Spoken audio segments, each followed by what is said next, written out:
Bueno, han habido algunos particulares, de pequeños hasta grandes, ¿no? Me recuerdo los primeros músicos que tuvimos. Buenos hermanos, bien intencionados, pero todos los domingos se peleaban. Todos los domingos salían peleados por cualquier cosa. Eran buenas personas. Y me recuerdo que un domingo me atreví, yo leí en la escritura y digo, hay que atreverse un poco, ¿no? Y me recuerdo que les digo a todos los músicos, ¿saben qué? A partir de hoy les agradezco, ya no son músicos. Así. Y me recuerdo que el pastor Leonel, que en aquel entonces un joven, ya tocaba, creo que él tocaba el bajo o la guitarra, cualquiera, ¿no? Y le digo, ¿te encargas tú? Y me dijo él, pues, de acuerdo, baby. Y se encargó, los otros los senté, ¿va? Algunos se enojaron, algunos se fueron, pero me atreví a tomar esos riesgos, porque, como dije en el inicio, a Dios le damos la excelencia o no le damos nada. Y vemos que esas características de comportamiento, de carácter, son incorrectas en el Evangelio. Y ahí empezó la música, realmente. Y a través de Pastor Leonel fue una etapa hermosísima. La música tomó un curso, pero hermoso. Ese fue uno de mis primeros retos. El segundo fue cuando nos perdimos el local. El primer local que alquilamos, solo para nosotros, de repente lo vende. La organización que era propietaria lo vende. Y quienes lo compran dicen, disculpen, no los podemos tener. Tenemos una agenda muy amplia y nos dieron un mes para salir. Y dije, Señor, ¿y qué hacemos acá? Pues difícil, sobre todo en la ciudad de Montreal, conseguir un local con permiso era imposible. Nos fuimos a alquilar un auditorio de escuela. Fue una etapa hermosísima porque era de todos los domingos montar todo el sistema de sonido, montar las aulas para los niños, la sala cuna. En ese auditorio de la escuela Per Marquette fue una experiencia hermosa porque vimos el entusiasmo. Yo pude ver el entusiasmo de las personas y que en lugar de detenerse, aún fueron más con mayor ahínco, con mayor determinación y llegábamos a servir. Fue un tiempo muy hermoso. A pesar de que nuestro día empezaba muy bien temprano, creo que desde las 7 de la mañana teníamos que empezar a mover todo. Y a veces eran las 2, 3 de la tarde y regresándolo todo. Era una cosa particular. Eso fue otro gran reto, porque teníamos que alquilar allá y tuvimos que alquilar una oficina porque no teníamos dónde hacer todas las cosas. Y en ese tiempo fue especial porque también fue el tiempo del verglas. Aquí hubo una tormenta donde realmente hubo un caos. Y por tener esa oficina, teníamos donde reunirnos. Y como nosotros crecimos en un ambiente donde si llueve, pues llueve, si neva, pues neva, lo que sea, nosotros nos acomodamos. Pues nunca dejamos un solo domingo en todo el proceso del verglas de tener servicio. Habían unos hermanos que tenían sus automóviles y íbamos a recoger hermanos, hacíamos nuestros cultos y hicimos comida, repartíamos a los que no tenían electricidad. Fue un tiempo hermosísimo. En medio de todo eso, que fueron retos muy particulares. Pero estando en esa oficina, un día había una calle no principal donde estaba la oficina y vi un local, una bodega. Yo dije, ese edificio está bonito para la iglesia. Que eran sueños muy grandes, ¿por qué? Porque no teníamos economía. No teníamos economía. Y me recuerdo que un día le digo a los que eran líderes, vamos a ponerle manos a este edificio. Nosotros como que nos lo estábamos robando todos, poniéndole las manos al edificio, ahí empujándolo.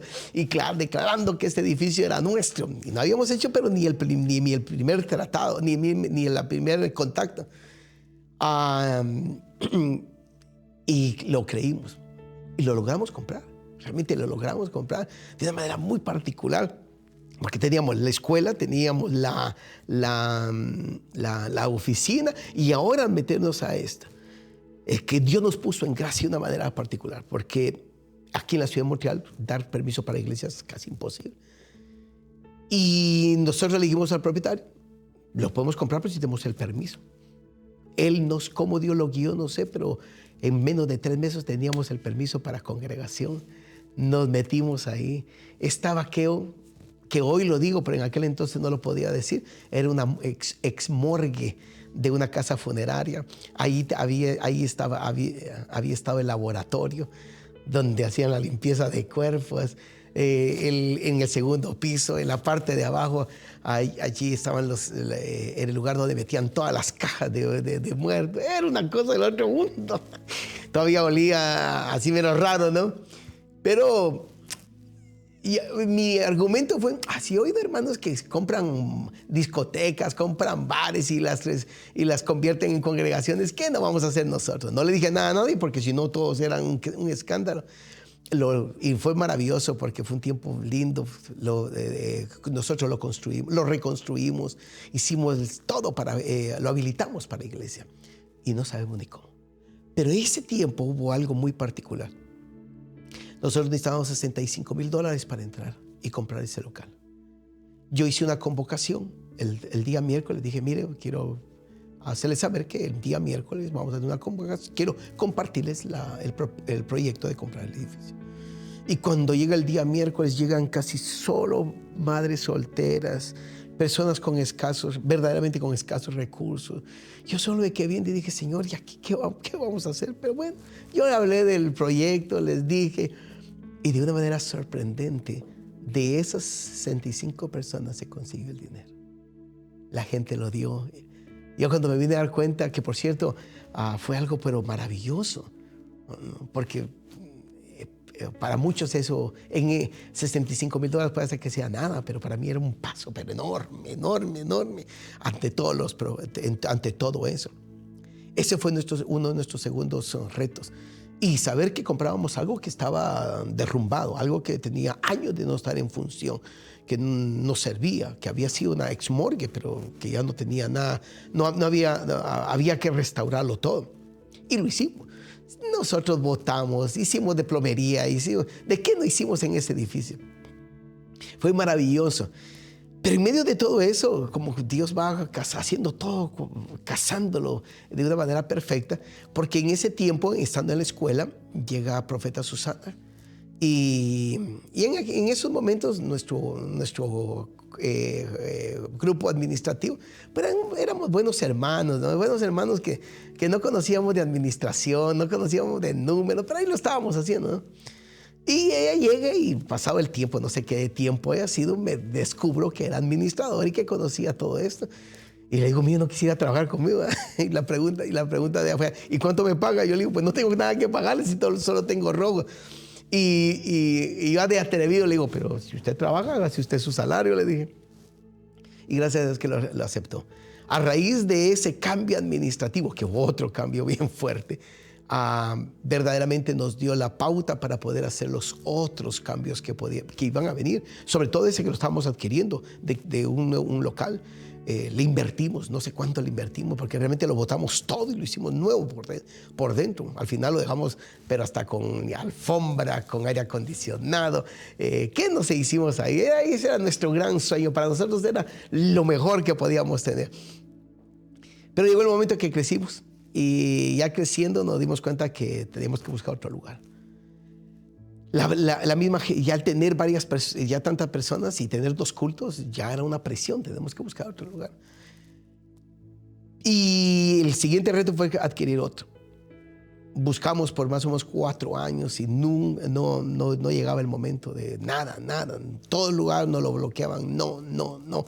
Orábamos, le pedíamos al Señor y nada.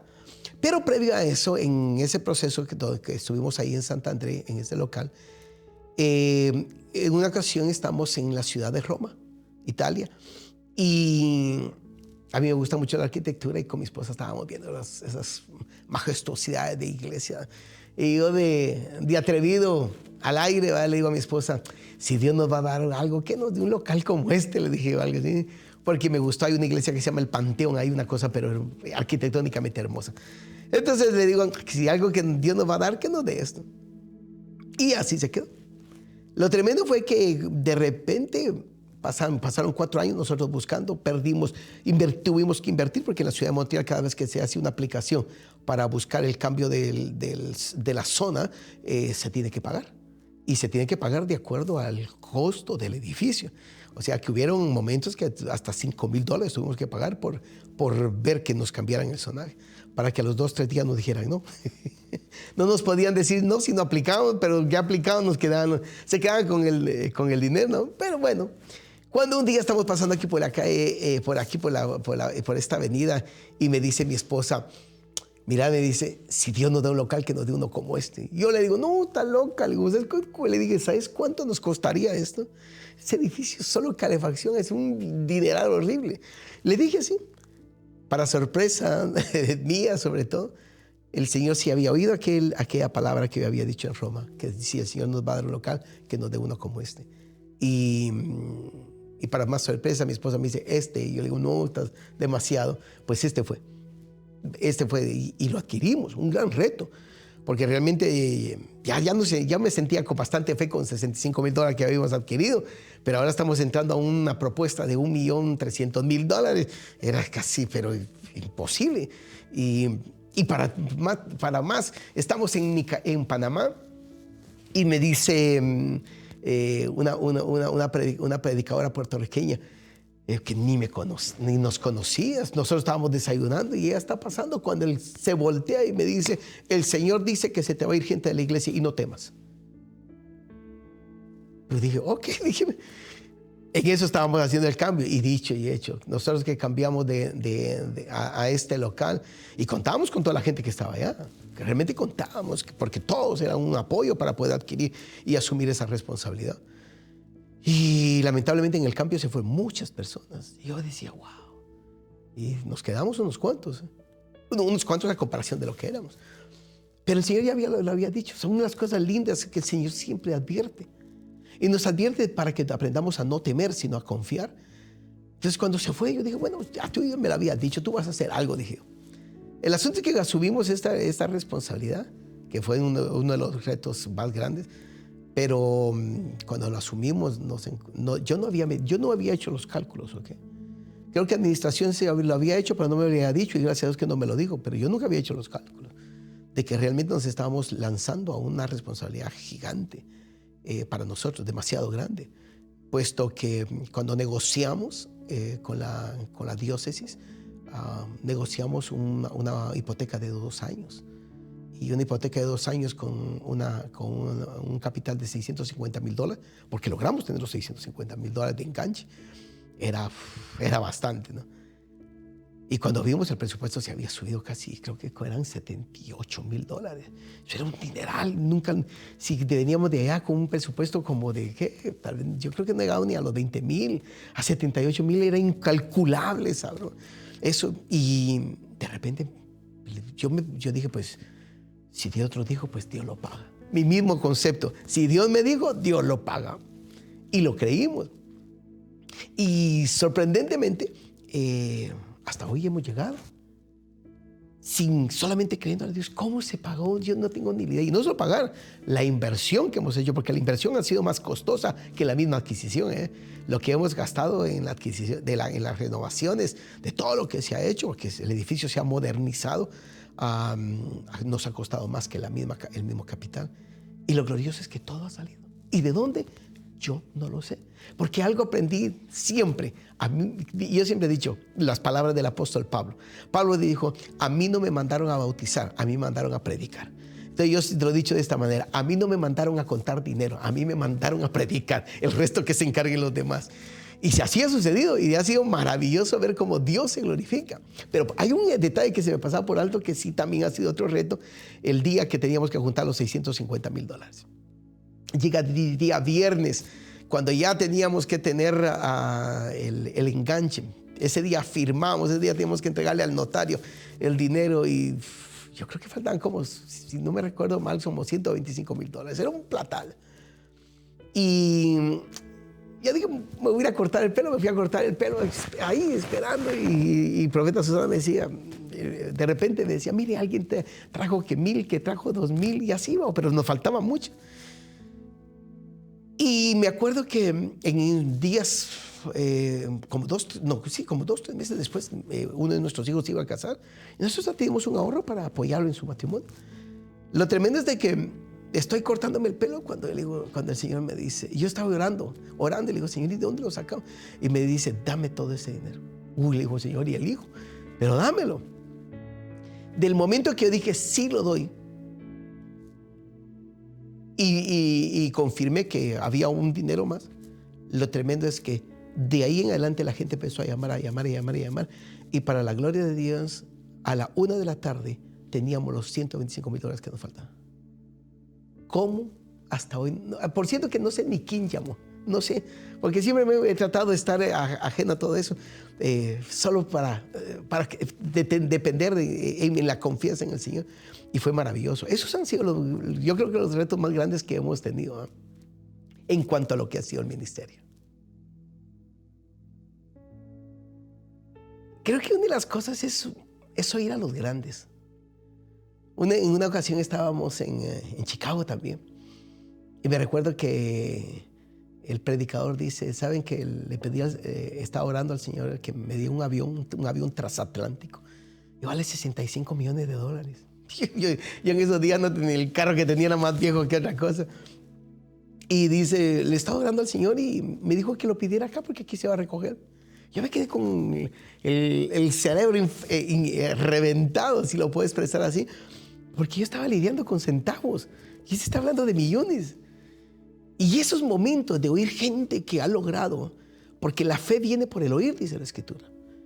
El oír que otros han sido capaces de creerle a Dios y que no ha habido nada que lo detenga.